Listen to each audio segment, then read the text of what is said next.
Picture this, chemical reactions with baking soda and vinegar, and even ghost rockets. Science isn't something confined to the pages of a dusty textbook. It's an explosion of excitement and wonder on this special Halloween day.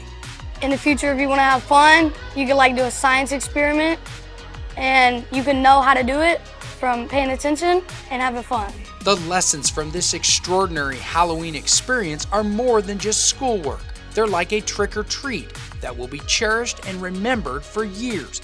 Most importantly, it's about diving in, getting your hands dirty, and experiencing the magic of science firsthand.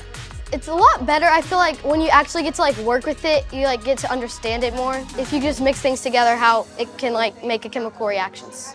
They're gonna remember it so much more.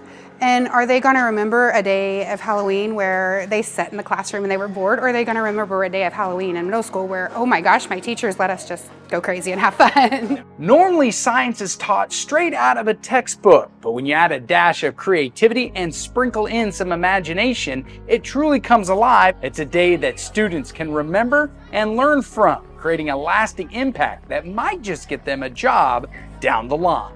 The future of the world is in the classroom, and it truly is. If we can inspire a kid to be like, listen, do you remember that day when we did this? And we can now, yeah, I can go do that. So if we can inspire it, it's great. That, my friends, is the incredible story of science coming to life. At Childers Middle School with AeroVision, I'm Dan Hawk.